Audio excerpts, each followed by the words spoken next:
You wake to the sound of distant birds, sharp whistles and throaty rattles echoing through the trees like the opening notes of a forgotten song. For a moment, you don't remember where you are. The mat beneath you is firm, woven from reeds and softened by sleep. Above, the thatched ceiling of your host's home filters the morning sun into quiet slats of gold and gray. Outside, there's a haze of mist, soft and blue, curling low through the village like breath. A dog barks once, somewhere far off. A baby cries. But for now, inside this house of palm and packed clay, it's still early, still slow. The air smells of charcoal and warm earth, of smoke from a night fire now mostly embers. Someone is moving near the hearth, bare feet on dirt, the soft thunk of firewood being nudged into place. A woman hums as she tends the coals, nudging new flames to life. Her shawl is striped, her hair wound neatly in a coil, and when she sees you stir, she offers the quietest smile. "You woke with the parrots," she murmurs. You sit up slowly. The room around you is simple but purposeful. Woven baskets lean against the wall, holding dried ears of maize. Clay pots with soot-darkened rims rest on low shelves. Near the door, a boy snoozes with one arm over his eyes, his feet sticking out from beneath a cotton wrap. Outside the doorway, the sky is brightening into a pale lavender. The mist is thinning, revealing the shapes of homes just like this one. Low, rectangular structures with steep thatched roofs and narrow porches shaded by bundles of palm. The morning doesn't rush. It simply arrives. You feel the stillness of it, the rhythm of waking life that isn't pressed for time. You hear it in the soft grinding of a metat, stone on stone, as a girl begins her daily work of turning maize into meal. You see it in the neighbor's slow walk to the communal well, empty pot balanced against her hip. You're not a visitor anymore. Not really. You're someone in the middle of this day, this household, this village. You stretch your arms, still wrapped in the woven cloth they offered you the night before, and you shuffle toward the doorway. The outside greets you with warmth and color. There are parrots, real ones this time, flashing green and yellow as they burst from the ceiba tree near the center of the village. Chickens move among the huts, pecking and muttering. A trio of children runs past you barefoot, one holding a stick, the other shouting something you don't quite understand, though it sounds a lot like laughter. Near the hearth, a pot has started to boil.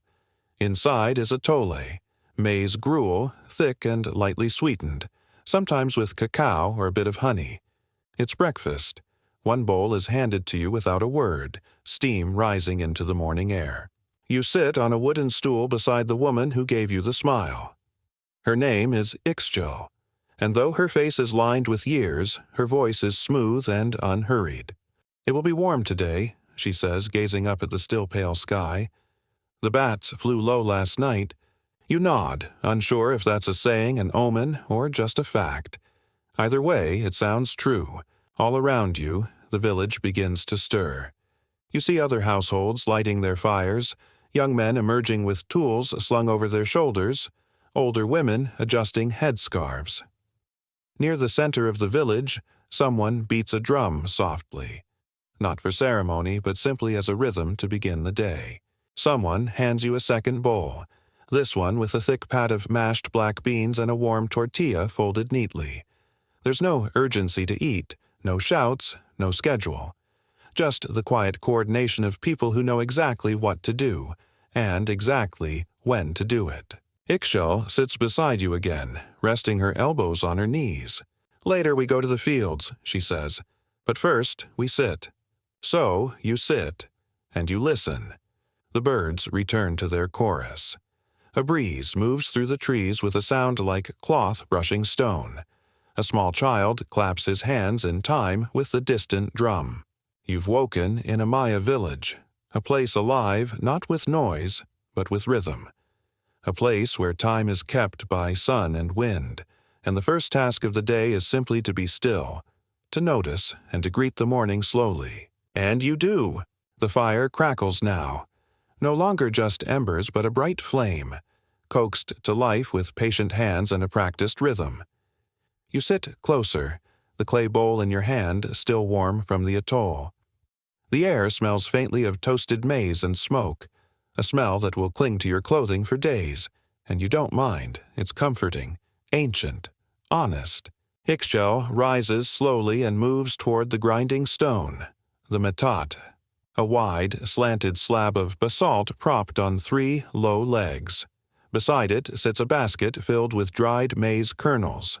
She pours some into a shallow clay dish, lifts it toward the fire briefly, and murmurs a word you don't recognize, something soft and almost musical.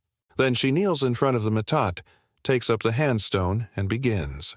It's a motion she's done thousands of times before, pressing the stone down, dragging it forward with a low, earthy rasp that vibrates in the bones. Over and over, scrape, scrape, scrape. The kernels slowly yield to the stone, breaking down into meal, forming a small pile of yellow paste at the end of the metate. A younger woman joins her, Ixchel's daughter, you gather, and without speaking, they work in tandem. One grinding, one patting dough into neat discs, one placing them over a clay griddle, called a comal, set over the fire. Tortillas puff gently, rising with steam. A hand flattens them, flips them, lifts them to a cloth-lined basket where they rest, warm and waiting.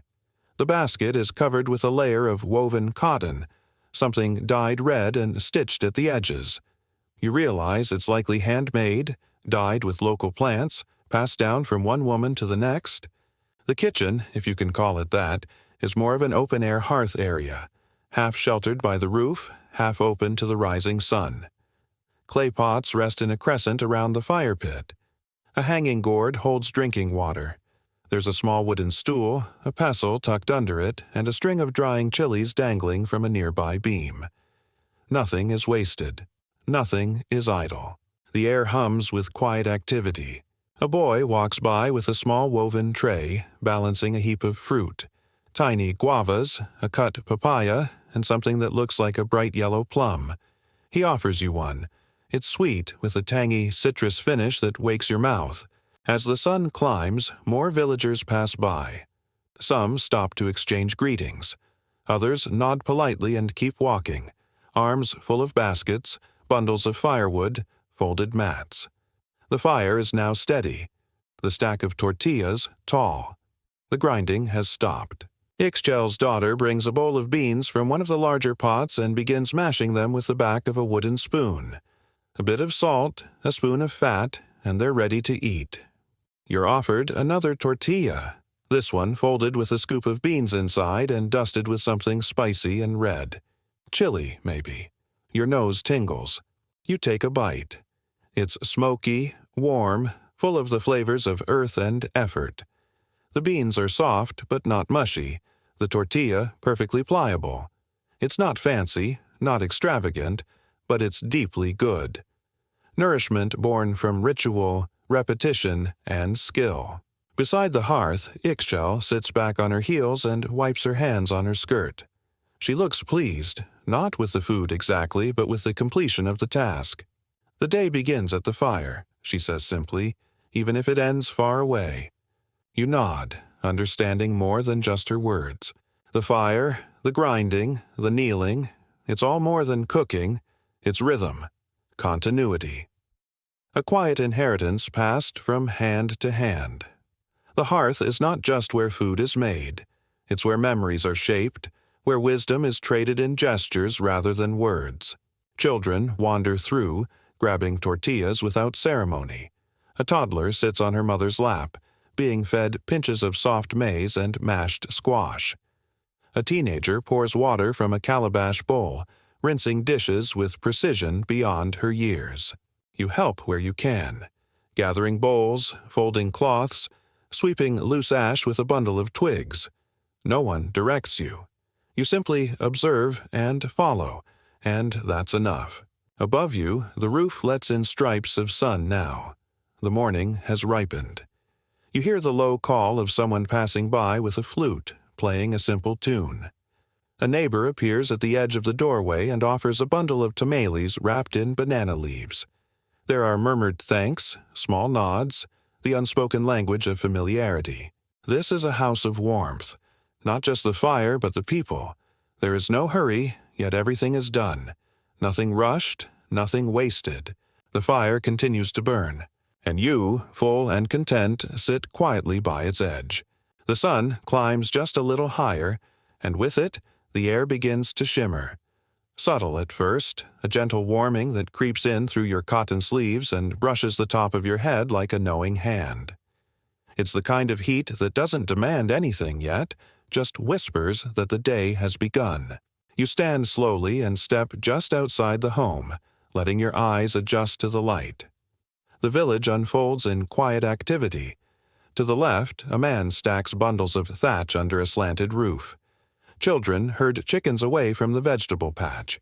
A woman brushes off a woven mat with slow, precise motions, flicking away the night's dust. The homes here are arranged not in straight rows but in gentle clusters, forming natural courtyards and paths shaped by footsteps and years of habit. Each structure is familiar. Earthen walls smoothed with care, doors curtained with cloth or shaded by sloped palm fronds, roofs steep enough to shed rain in the wet season. And in between it all, trees, guava, papaya, calabash, slim shade trees with delicate leaves that flutter in the warming breeze. They stand like quiet neighbors, offering fruit and shadow without fuss. You walk a slow circle around the house. The packed dirt path is warm beneath your feet. It feels lived in, like it has memory.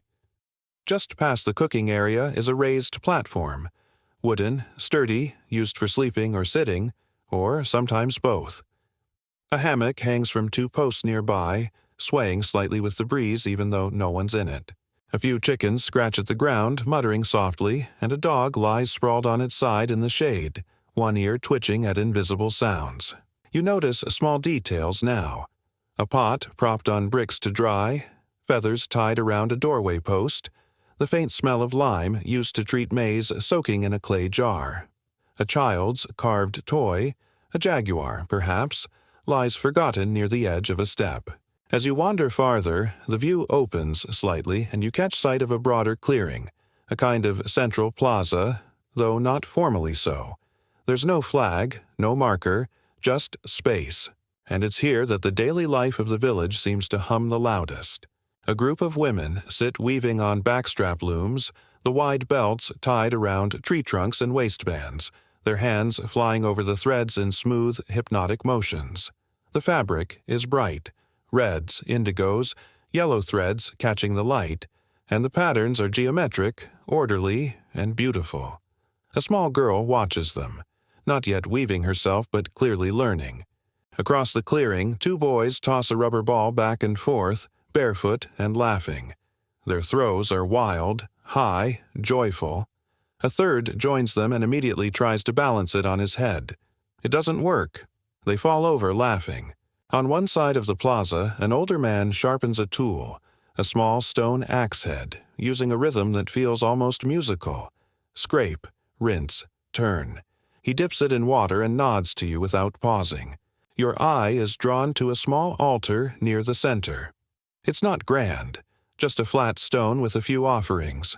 Flower petals, a bit of ground maize, a feather tucked beneath a bowl of clear water. Someone has lit a bit of resin. It smolders gently, giving off a scent like pine and honey. Ixchel joins you, carrying a small jug of water. She pours a bit at the base of the altar, then takes a sip herself and offers you the rest. "For the earth," she says, nodding to the stone. "And for you." You drink. The water is cool, clean, stored in clay overnight. It tastes faintly of smoke and stone and something else, maybe gratitude. You find a low bench beneath a shady tree and sit. The breeze moves through the leaves with a sound like breath. You close your eyes and listen. A man calls out to someone across the village and the reply is half teasing. A baby begins to cry, then quiets quickly. A flute plays somewhere in the distance, soft and wavering. Here, the village breathes like a body, each part aware of the others, moving in harmony but not in haste. There is no clock, only light and shadow and the shapes of daily rhythm. You feel yourself part of it now, not just an observer, but a note in the melody. The low thud of a wooden pestle, the laughter of children, the rustle of cloth, the gentle hush of feet on packed earth. You watch as a neighbor climbs to the flat roof of his home and begins brushing leaves from the thatch. His dog follows him halfway up the steps and stops, tail wagging in sleepy rhythm. Another man returns from the forest path with a bundle of wood strapped across his shoulders, and 2 children run to meet him. The sun climbs higher. The village shifts, shade becoming precious. Doors are opened wider to let breezes through. A few people stretch out in hammocks. Chickens retreat beneath the steps. Someone splashes water onto the path to cool the dust. And you, just one person in this chorus, sit quietly beneath a tree and feel it all. The motion, the calm, the gentle choreography of village life unfolding around you, hour by hour, task by task, without rush. You sit, you breathe, and the day continues. The rhythm of the morning begins to shift, gently but surely. Tasks that started in quiet shadow now give way to sunlit movement. Ixchel rises from her seat beside you and wipes her hands on her skirt. She gives you a small nod and gestures with her chin toward the narrow trail that leads beyond the homes, into the forest fringe. To the milpa, she says, not quite a question. You follow, stepping onto a worn footpath shaded by tall grass and low, leafy branches. Ixchel carries a bundle of tools, long-handled digging sticks, a woven bag slung across her back. Her daughter joins her, holding a small clay pot filled with roasted maize kernels and ground chili. A midday snack, you suspect. A few other villagers walk ahead of you. No one talks much. The path winds gently upward, through a curtain of trees and under a chorus of cicadas. The forest here is alive with layered sound. Bird calls, distant rustlings, the occasional thump of a falling fruit. Shafts of golden light filter through the canopy, creating patches of warmth along the trail. After a short walk, the trees thin, and suddenly you step out into an open, cultivated plot, neither wild nor fenced, but unmistakably shaped by human hands. This is the milpa, a Mesoamerican method of farming that is both ancient and remarkably sustainable. The earth here has been cleared with fire, but carefully. Charred stumps mark last season's growth. New plants rise between them, maize, beans, squash, growing together in clever harmony. The 3 sisters, you remember someone calling them. Ixchel bends to inspect a stalk of maize. She rubs the leaves between her fingers, checking for pests, then gently snaps off a few dead strands.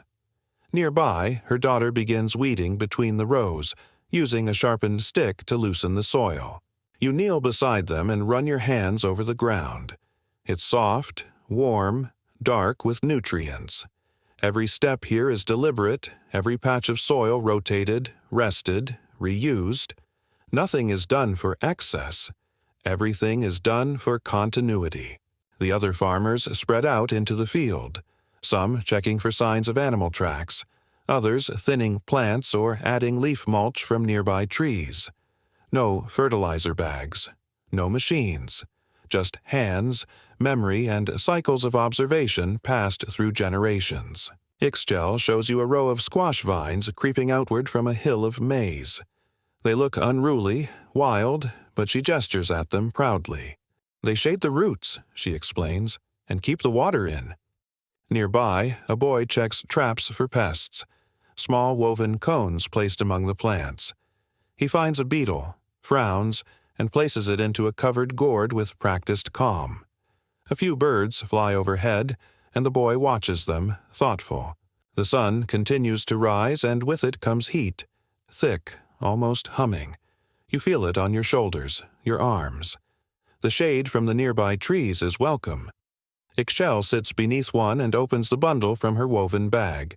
Inside are tortillas wrapped in a leaf, some mashed beans, and a small twist of roasted squash seeds. She offers you a portion without ceremony, and you eat gratefully. It's simple food, but strong, rich with the flavor of effort and sun. As you eat, Ixchel speaks in low tones, pointing out each plant, naming its variety, its cycle, its value. There are tubers here you didn't notice at first, spindly trees with medicinal bark. Even the flowers, she tells you, have uses. This one for swelling, that one for childbirth. It's more than a field. It's a living system, an encyclopedia of soil and time and adaptation, not planted in neat rows but scattered, nested, layered with intention. You close your eyes for a moment, listening to the insects buzz and the wind rustle through tall maize leaves. There's a peace here, though it's a working peace. You sense that the milpa is always shifting, always in use, even in rest, like a breathing thing. Work continues. Ixchel's daughter carries water in a gourd pot and sprinkles it lightly along the base of younger plants. Another woman checks the edges of the field where wild vegetation pushes back. A child chases a lizard, stops, and picks a flower for no reason at all. By mid-morning, the task is mostly done. The heat has deepened. Shadows are short, and the forest hums louder than before.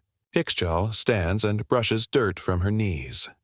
She surveys the plot, not with ownership, but with belonging. She looks at you and smiles again, the same smile from the hearth this morning.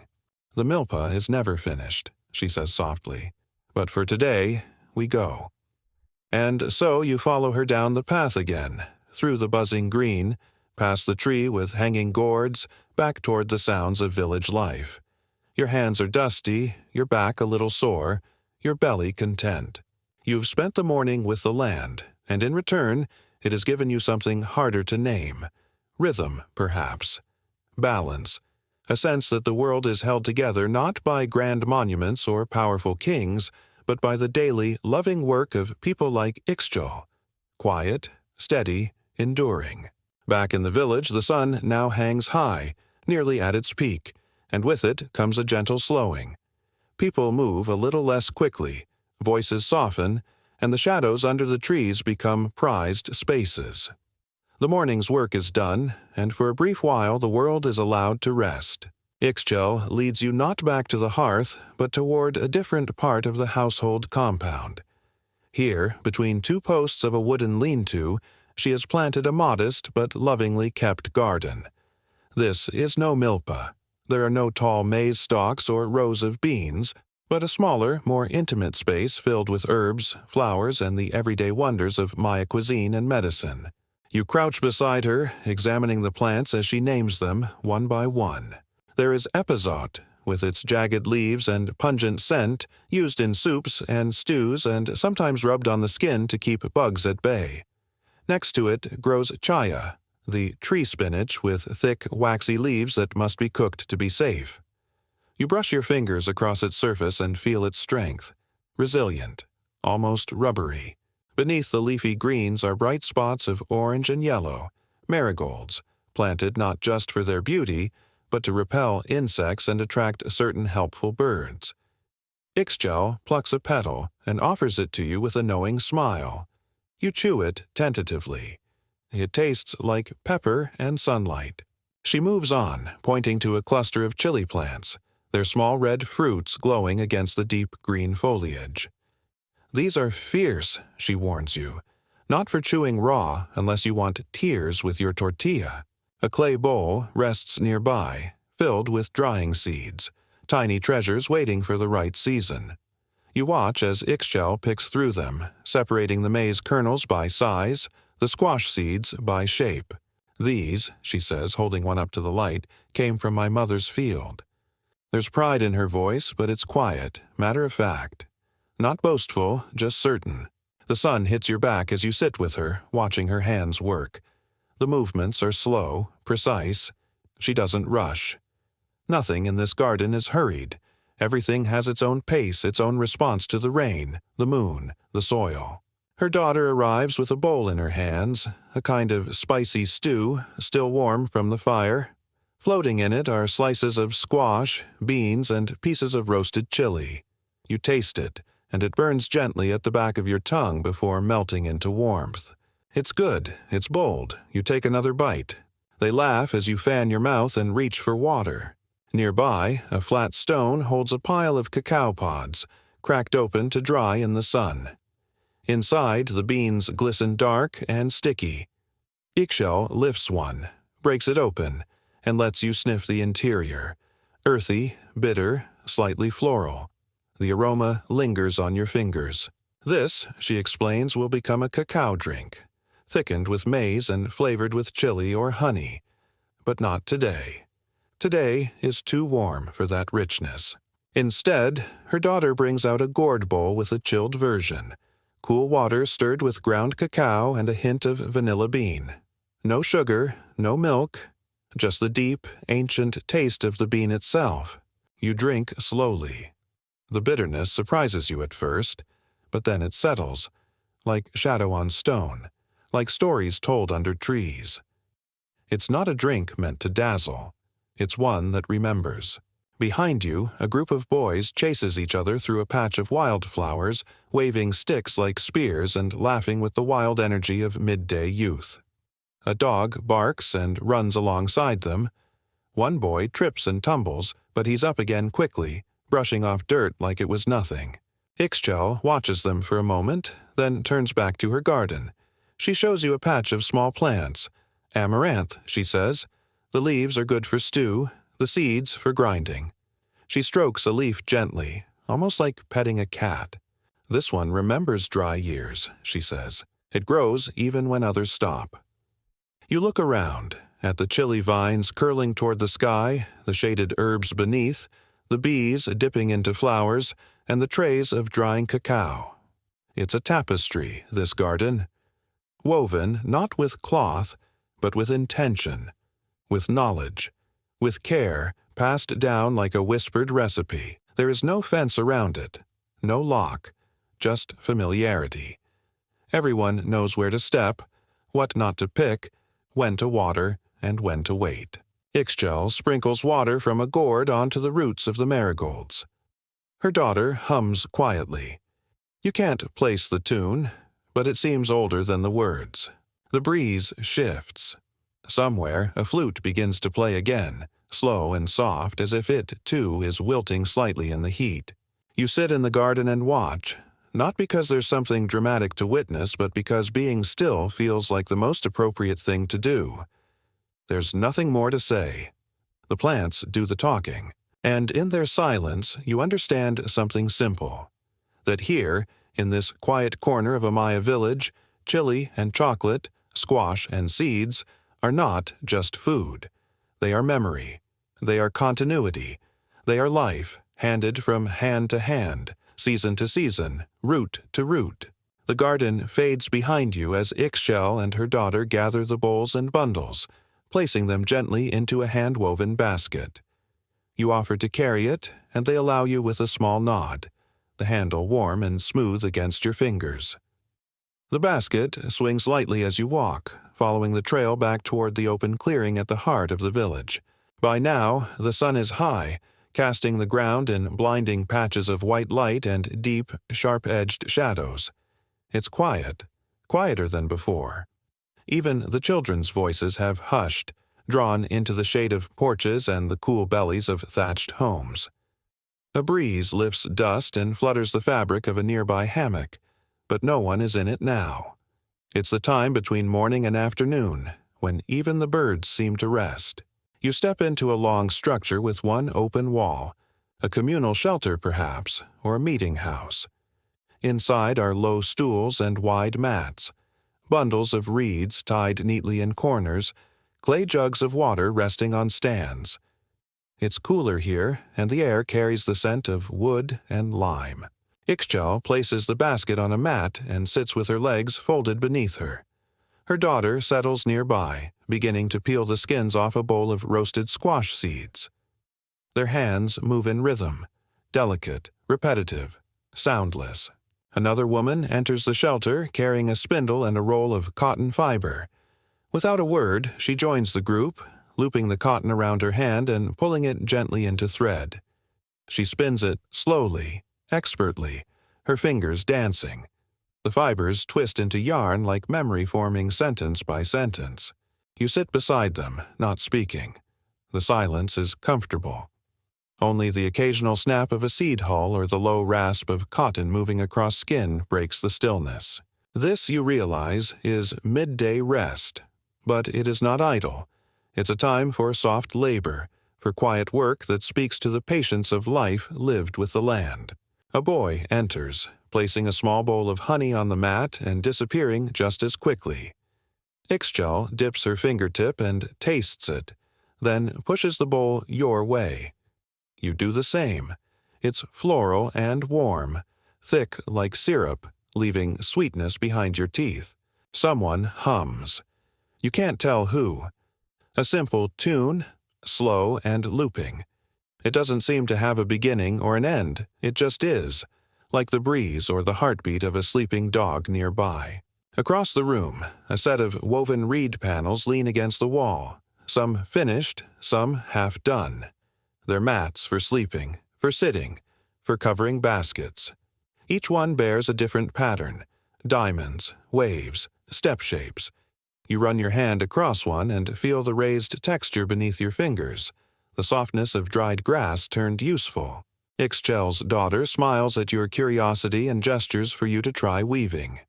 She hands you a strand of reed and begins to demonstrate, folding and pressing the fibers at right angles, working them under and over, a tight sequence of movements.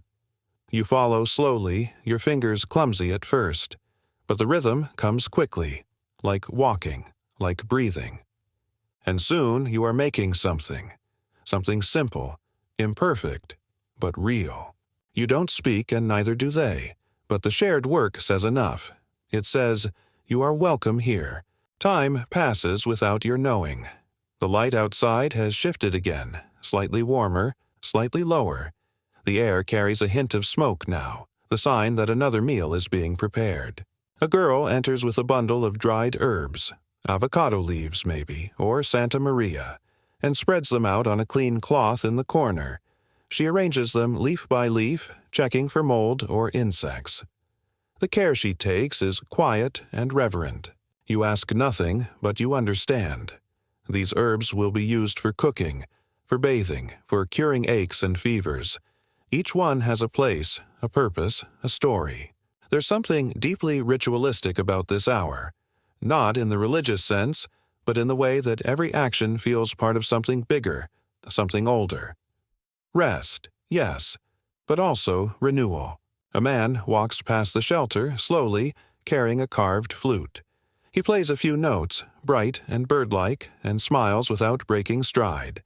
It's unclear whether he was practicing, performing, or simply speaking through music. Ixchel leans back on her elbows and closes her eyes. Her daughter keeps weaving, her pace unchanging. The cotton spinner has nearly finished a roll and begins winding it into a neat ball, tucking the tail beneath a strand with the care of someone finishing a chapter. You lean against the shelter wall, your mat halfway finished, your hands smelling faintly of reed and earth. Your eyes begin to close, lulled by the quiet, the heat, the slow and steady breath of midday life. And for a moment, time loosens its grip. Here, in the hush of the shelter, you feel the ancient rhythm beneath all things, the work of hands, the patience of plants, the knowledge folded into fiber and clay.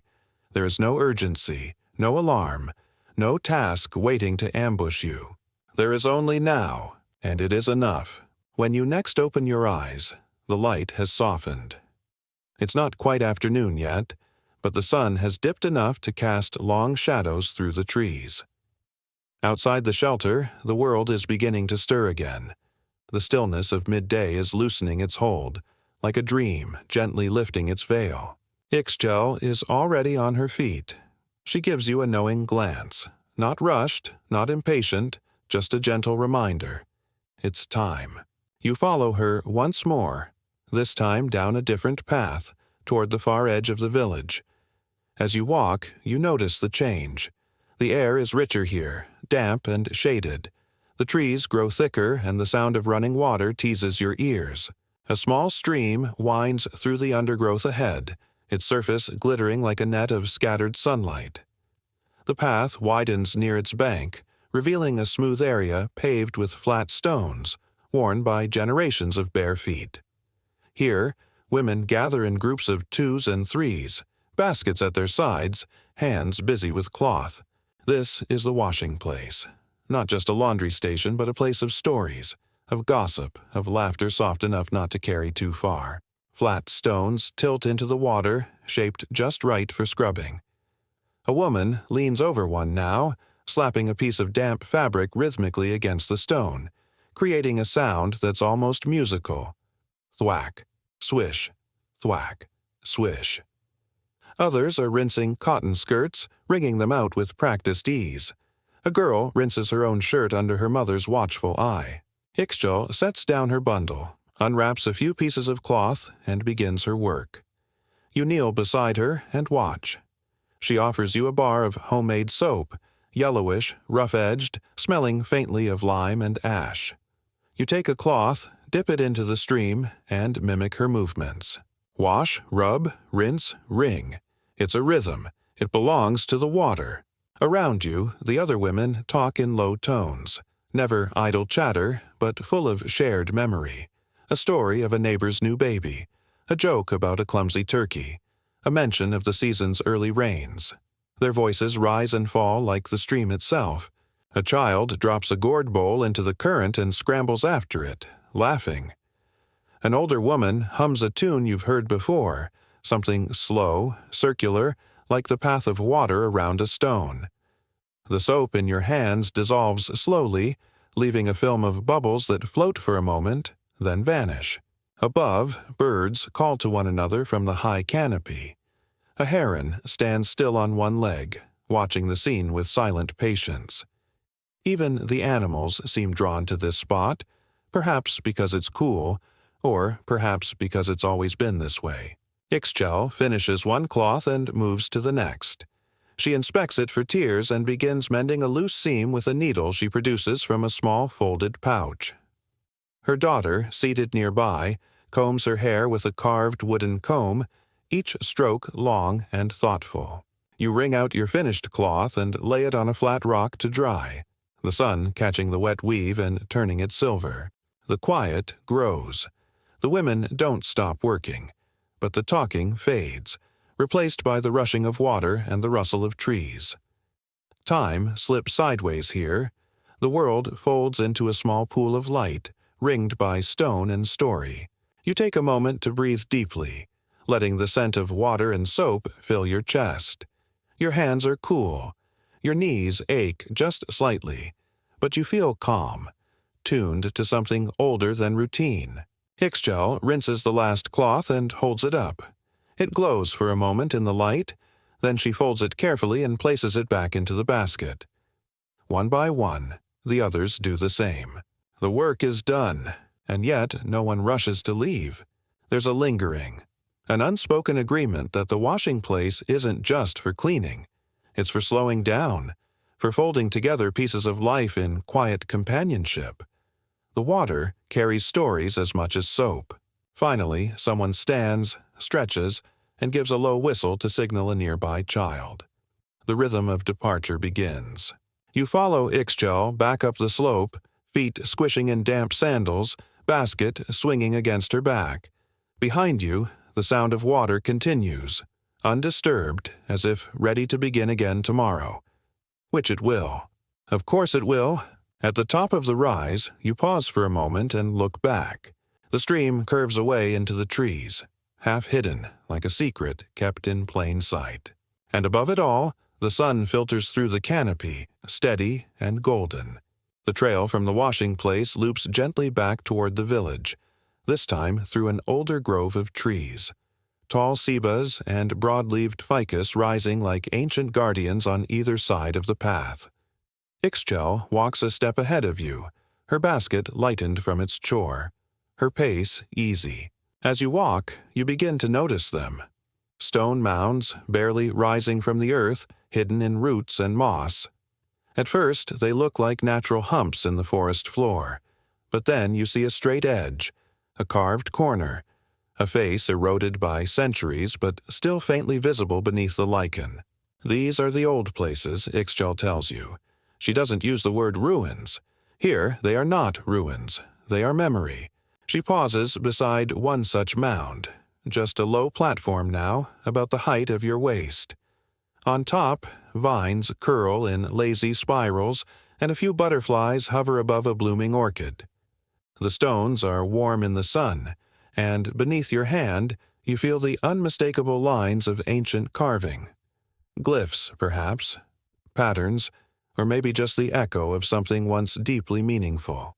Ixchel lays a folded cloth gently atop the stone, not in ceremony, but with care, a gesture of acknowledgement, of presence.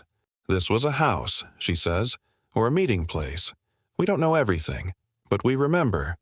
She doesn't say who "we" is. It doesn't matter. The remembering isn't academic here. It's not kept in books. It's lived, in pathways, in customs, in the names still whispered in the early morning.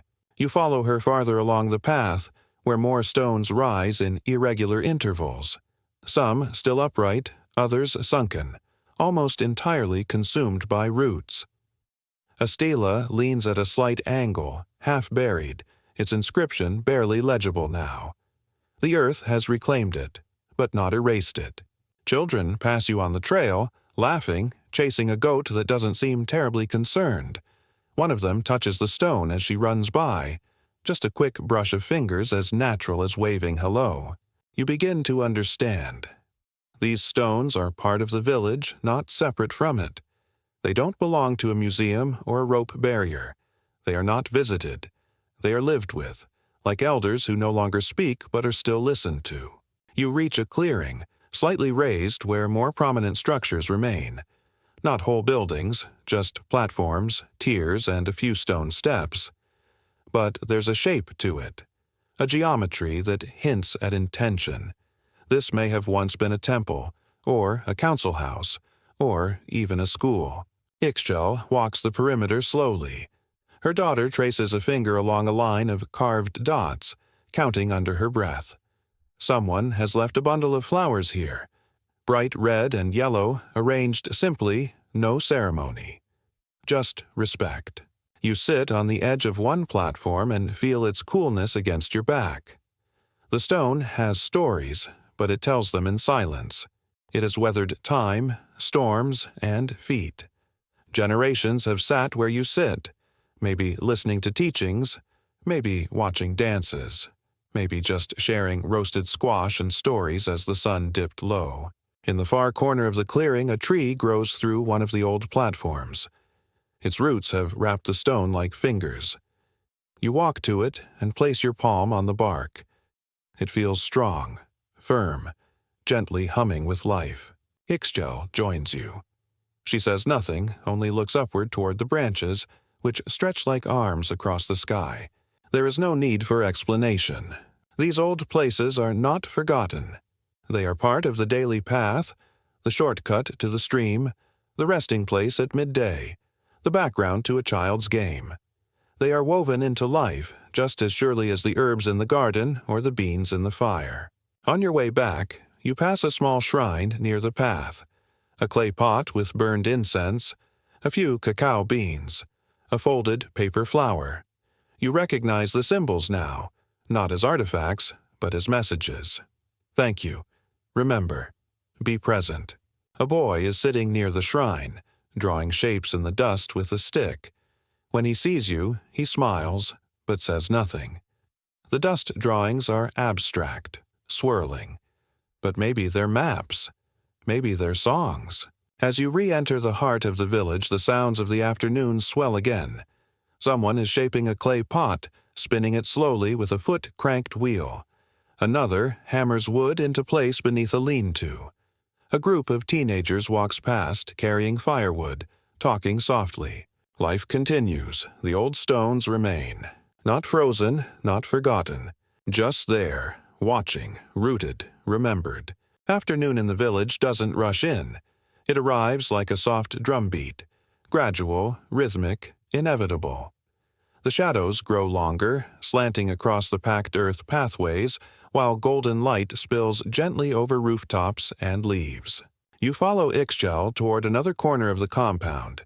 Here, beneath a woven awning, sits a low circular stone embedded in the ground. Beside it, a matat, a grinding stone with a smooth curved surface, and a worn mano, shaped by decades of hands into a perfect crescent. It is time to prepare the evening meal. Ixchel reaches into a clay pot and scoops out a handful of nixtamal, maize that has been soaked and cooked in lime water until its skin slips away, transforming it into something soft, fragrant, and strangely luminous. You touch a kernel. It's smooth and plump, with a scent like almonds and earth. Without a word, she begins to grind. The motion is hypnotic, pressing forward with the mano, then drawing it back, rocking it gently across the stone. The nixtamal breaks apart slowly, becoming a coarse meal, then finer still, until it transforms into mesa. Soft, pliable dough with a subtle sheen. You kneel beside her and take your turn. At first, the stone resists you. The kernels slip and scatter, but Ixchel corrects you with a small movement of her wrist. Forward, down, back, lift. You try again. This time it begins to sing. The grinding is slow work, not just for the hands, but for the whole body. Your shoulders lean into it. Your breathing matches the rhythm. You begin to understand that this task is not just about making food, it's about entering time. Time that does not race, but turns in spirals. Ixchel presses a ball of masa flat between her palms and begins to shape a tortilla. It's not perfectly round, but it doesn't need to be. She lays it gently on a clay griddle, a komau, heated over a bed of glowing coals nearby. The scent of cooking maize rises almost immediately. Warm, nutty, soft, a smell so ancient it feels like it belongs to the earth itself. Around you, the evening bustle picks up in quiet layers. Children return from their errands, some carrying herbs, others leading reluctant chickens. An elder sits down to mend a sandal, threading leather with fingers that move slowly but surely. From a distant corner of the village, a drumbeat begins. Faint, steady, like a heart waking up. Ixchel flips the tortilla, watching its surface bubble. Her daughter brings a clay pot with cooked black beans, thick and savory, their scent deep and smoky. Another bowl holds sikil pak, a pumpkin seed dip flecked with tomato and spice. And nearby, a basket of roasted chilies, their skins blistered and fragrant. The meal is simple, but layered with memory. You sit cross-legged with the others, each person pulling a tortilla, spooning beans, dipping chilies, tearing off pieces of roasted squash. There is no silverware, no ceremony, just fingers and food and soft murmurs. Ixchel places a small clay cup in your hand. It's filled with a warm drink, a tole, made from maize, cinnamon, and just enough honey to bring a quiet sweetness. You sip slowly. It coats your mouth with comfort. Around you, the conversation is gentle. Not chatter, exactly, just threads of story winding around each other. A child talks about a dream he had. An elder describes the shape of the moon last night. Someone jokes about the village dog, who sleeps in the sun by day and howls at ghosts by night. And you are part of it. Not as a guest, not as an observer, just as someone present. The food nourishes not only your body but something deeper. It tells you, without saying, that history isn't just what happened, it's what's happening, right now, in this place, in this shared warmth. As the last tortillas are eaten and the cups drained, the sky begins to shift from blue to rose. The trees catch the light like flame, and birds begin their evening songs. Ixchel gathers the dishes into a shallow basket. Her daughter feeds the fire one last piece of wood. A hush settles, not silence, but the soft closing of a chapter. You rise, full in every sense of the word, not just fed, but connected. And as the light continues to fade, you begin to feel the slow pull of sleep somewhere behind your eyes, not from fatigue, but from the deep calm of a day lived well. The village now glows in the soft amber hush of evening. The sun has dipped just past the treetops, and a gentle breeze moves through the palm fronds, rustling them like pages in an ancient book. The air is cooler, easier to breathe. The dust has settled. The birds are quieter now. You walk slowly with Ixchel toward a clearing near the center of the village, a place that feels open yet enclosed, as if held gently in the arms of the forest. Here, people gather, not for work or chores or meals, but for something else. It's time for storytelling. Mats are unrolled. Children settle into their parents' laps or sprawl across the earth. A few dogs find comfortable spots and curl into silence. The fire in the middle of the clearing has been kindled with just enough flame to cast dancing light across the faces gathered around it. Shadows flicker on the nearby walls, long and playful. An elder steps forward. His face is lined, not with weariness, but with years of laughter and squinting into sunlight. His hands are strong but still. When he sits on the mat, everyone leans forward just slightly, not out of duty, but because this is how evenings have always begun. He doesn't speak immediately. He waits for a bird to finish its call. Then, in a slow, clear voice, he begins. The story is old, older than the paths beneath your feet, older than the trees, perhaps. He speaks of a time when the animals could speak, when the moon was jealous of the sun, when a hummingbird tricked a jaguar into becoming the stars. The children gasp in the right places. The adults smile at the familiar turns. The rhythm of the tale is gentle, winding, never hurried. There is room for silences, for pauses, for the soft popping of the fire. Ixchel sits beside you, her eyes half closed, listening with her whole body. After a time, a second storyteller joins in, this time a woman, younger, with a voice like smoke. Her story is different. It's quieter. She tells of a girl who planted a seed in secret and grew a tree so large its roots drank the dreams of the village and returned them as blossoms. No one interrupts, no one fidgets, because this is what the day has been moving toward all along, this moment, of voices and flickering light and woven stories rising like mist into the night. You lie back on the mat, letting your gaze drift upward. Through the breaks in the canopy, stars are beginning to appear. First one, then three, then a scatter of them, bold and unblinking. The moon rises slowly, not as a spotlight, but as a lantern, generous and patient. The third story is shorter, barely more than a whisper. An old man recounts the time he lost his sandal and blamed it on a fox spirit. The village laughed for 3 days before the fox returned it, filled with leaves and flowers. Everyone chuckles, even the children.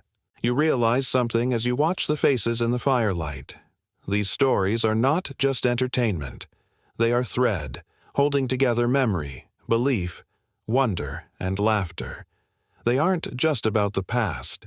They create belonging. They say, this is who we are. This is how we remember. This is how we rest. And now, as the fire dwindles to embers, the storytellers lean back. The children are yawning, some already asleep. Someone places another log on the fire, but no new stories begin. The night has said enough. You close your eyes, listening not to words now, but to the sound of the village breathing. A dog sighs, a child murmurs, someone adjusts a shawl. Above, a night bird calls once, then is still.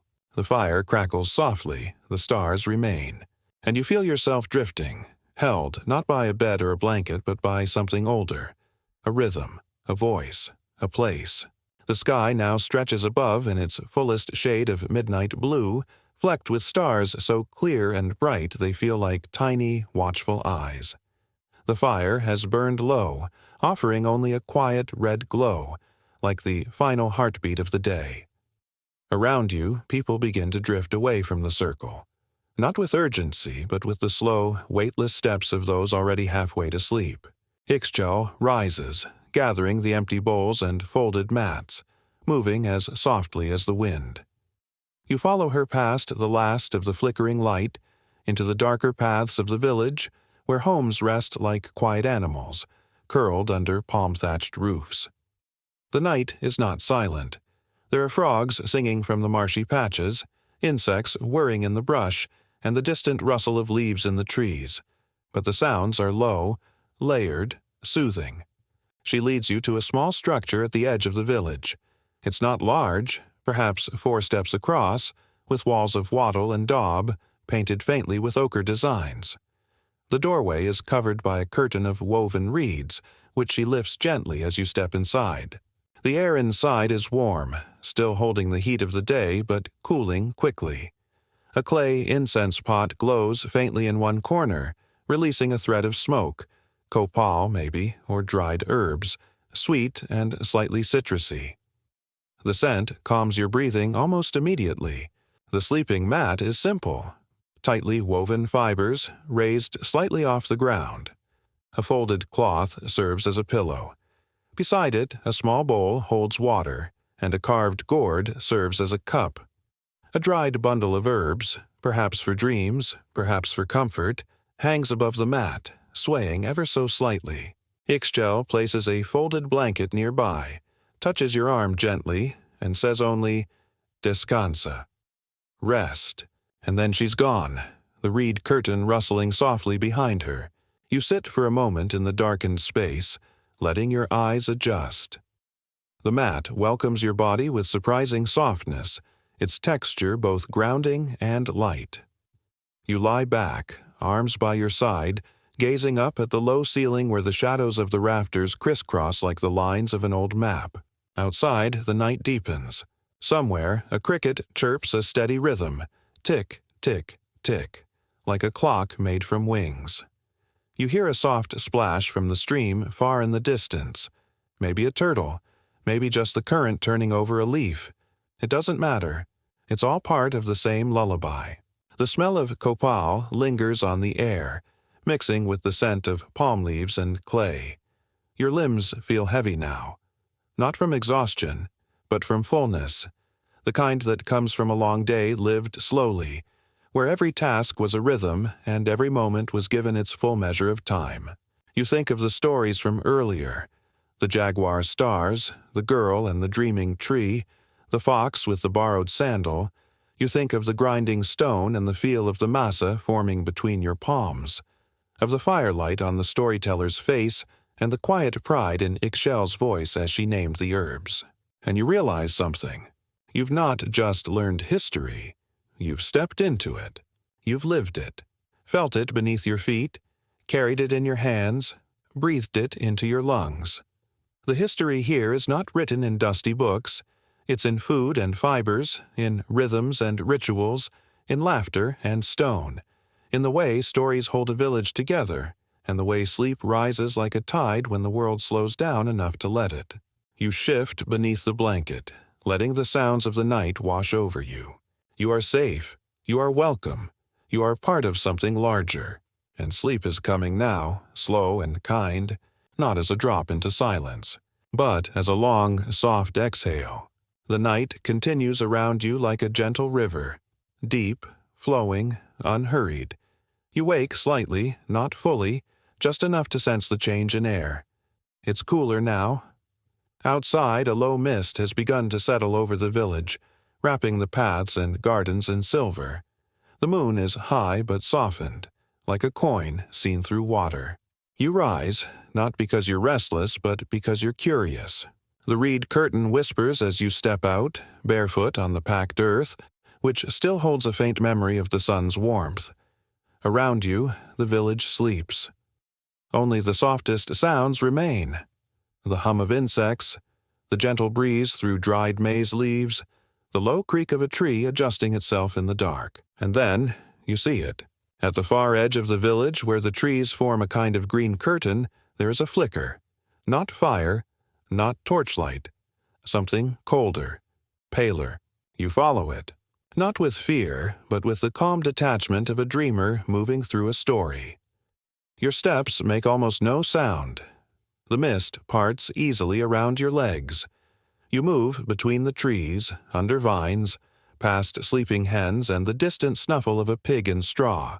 And there, in a clearing lit by moonlight, you find it.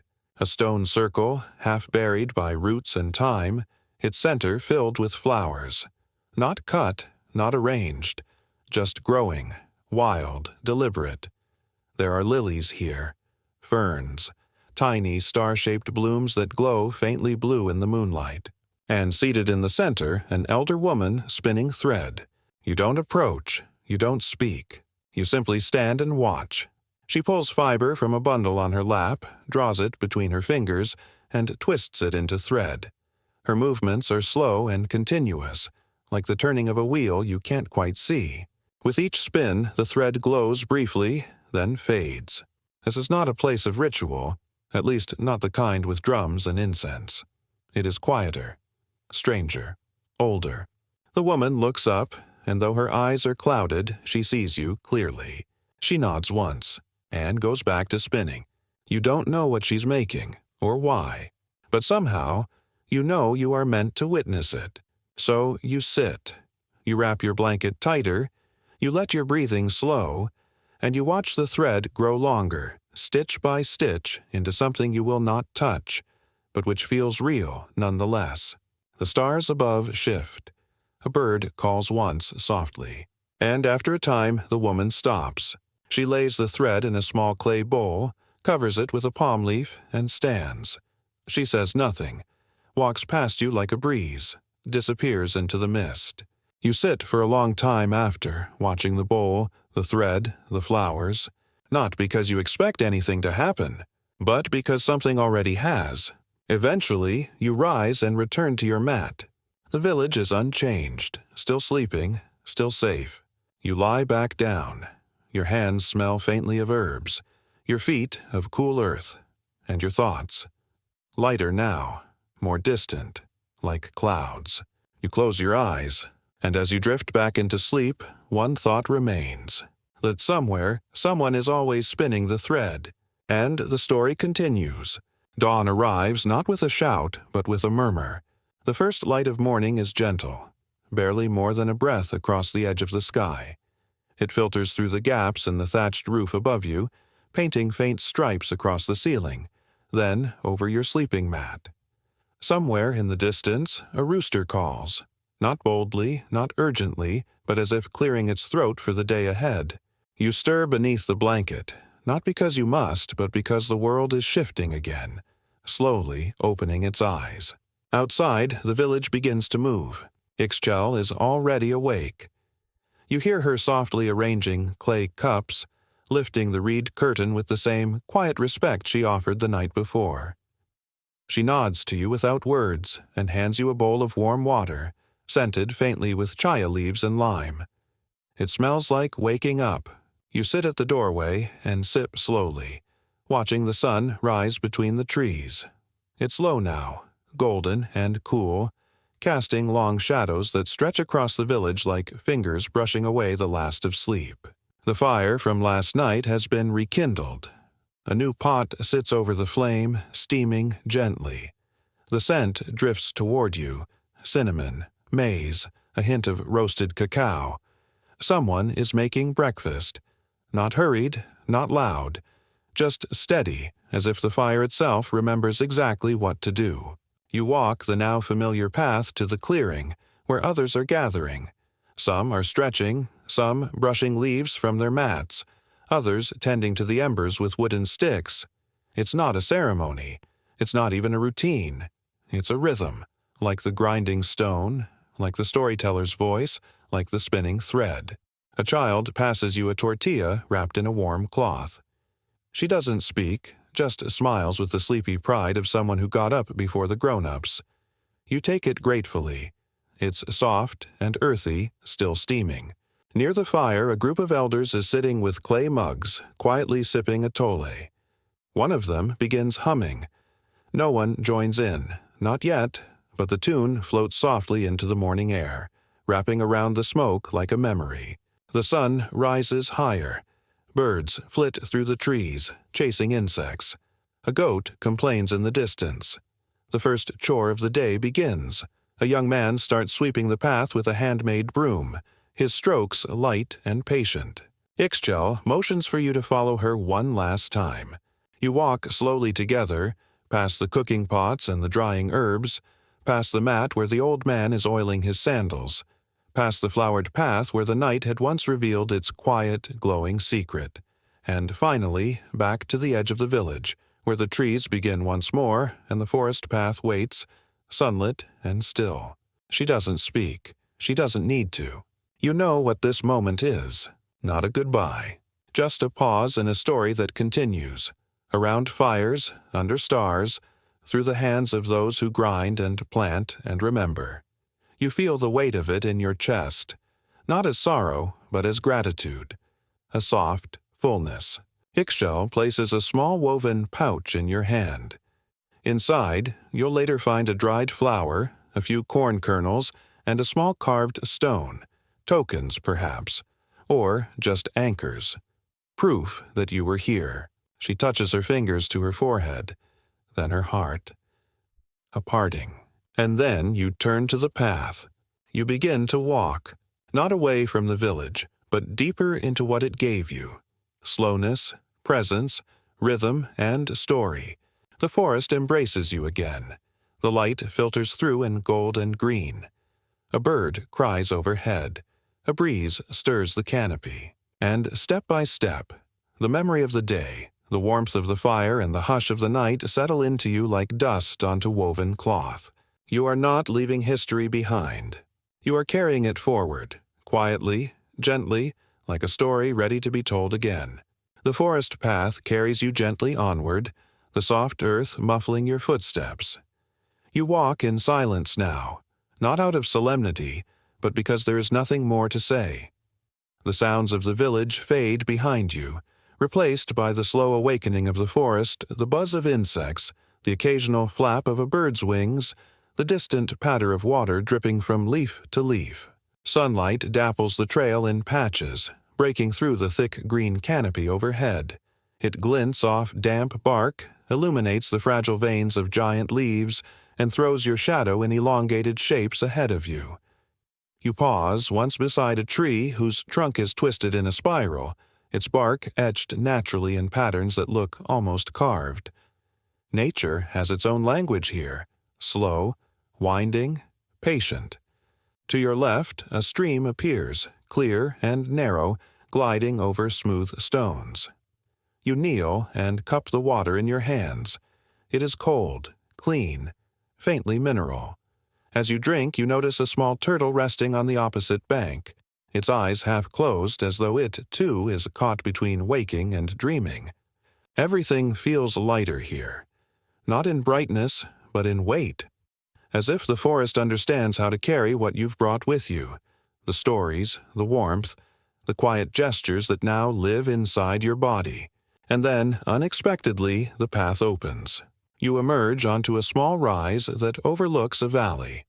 Below, scattered across the landscape like ancient footprints, are the faint shapes of more villages, rooftops peeking through trees, faint smoke curling into the sky. A river snakes its way through the center, glittering in the sun. It's not a dramatic vista. There are no towering peaks or rushing waterfalls, just a stillness that stretches for miles, unbroken, unmoved, and for a long moment you simply stand there, breathing, listening. You remember the grinding stone, the scent of copal, the way the children pressed their palms to old stones as they ran. You remember the storyteller's voice, the quiet way Ixchel folded the herbs, the thread being spun under moonlight by the woman who said nothing and yet told everything. And in the stillness, you feel a kind of answer. That history is not gone. It is beneath your feet, growing up through the trees, living in small rituals and warm meals and stories told by firelight. It is not a relic, it is a rhythm, a slow, gentle current you can wade into at any time. You close your eyes. The wind brushes past your cheek like a whisper. And then, softly, you turn and begin your descent. The path down is winding, but steady. The sun is higher now, and your shadow is shorter. You follow a line of flat stones placed long ago, perhaps by feet like yours, perhaps by those who built, gathered, remembered. And as you walk, you carry everything with you. Not in your hands, but in the shift of your step, the ease of your breath. You have become part of the story, not as a historian, but as a listener And that, perhaps, is what history has always asked of us. Not to memorize it, but to remember it, gently, fully, as though it still matters. Because it does. As the trail winds down toward the valley, your pace slows, not from tiredness, but from a growing sense that each step deserves to be taken with care.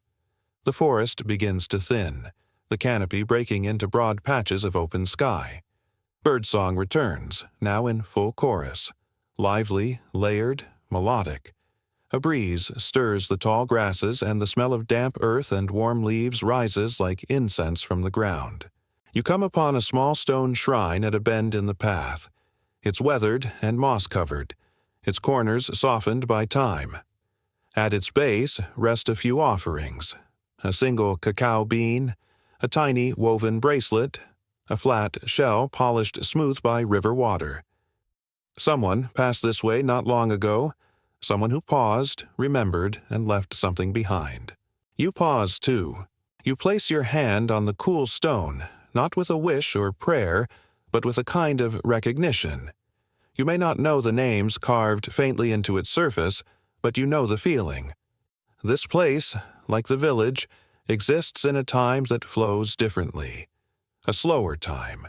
A time that welcomes you, not for who you are in the world outside, but simply for showing up, for noticing, for being still. The path bends again, and now you walk beside rows of ancient terraces, their stones still neat despite the vines that grow across them. They were once used for farming: maize, squash, amaranth. Their lines speak of order and patience, of care taken over generations. You begin to notice more signs of life. A pair of women carry woven baskets along a trail above you, their laughter light and familiar. A boy herds 3 goats past a field of tall grass, one of them comically stubborn. A man kneels beside a canal, adjusting a small gate to direct the water toward a planted row of chili bushes. And then, through a break in the trees, you see the next village. It's modest, just a handful of homes, but every roof is bright with fresh thatch, every doorway painted in vivid clay reds and yellows. Children run along the edge of the riverbank. A woman washes a gourd in the stream, humming to herself. You do not announce yourself. There is no need. The village sees you, understands you, not as a stranger, but as someone returning, because to live in rhythm with time and land and memory is not something you forget. It is something you carry. You step across a footbridge, its planks creaking gently beneath your feet. On the far side, a man with a weathered face and kind eyes lifts a hand in greeting. You nod in return. He doesn't ask who you are or where you've come from. He doesn't need to. Instead, he gestures toward a shaded bench near the river. You sit, and the sound of water, of distant grinding stones, of a village waking slowly and fully into its day, washes over you. You close your eyes. The story continues, not as a tale told in the past tense, but as a lived present, unfolding in every breath, every shared meal, every seed planted with care. You do not need to speak it aloud. You only need to feel it, and you do, completely. And now, as the story fades gently into silence, there is nothing left for you to do. You are warm. You are safe. You are exactly where you need to be. The night wraps around you like a soft blanket, the kind that carries the scent of smoke, herbs, and long-forgotten songs. The voices of the day, laughter, footsteps, quiet conversations over tortillas, have slipped into the stillness of dreams. All around you the earth continues to breathe, slow, steady, ancient. A breeze moves through the trees, like a whisper reminding you that everything is in rhythm. Somewhere in the distance a bird calls once, and then is silent. Even the stars above seem softer now, no longer watching, just glowing, just being. Let yourself drift. There's nothing to remember, nothing to hold on to. The story has done its work. It has taken you somewhere gentle, somewhere timeless, somewhere you can return to again and again. Feel your breath slow. Feel the quiet settle into your bones. Let your body sink deeper into rest as if it's part of the earth itself. still, supported, at peace. There is no rush. There is only the slow turning of the world. And sleep, you are not alone. You are not forgotten. You are held in history, in rhythm, in quiet. Good night.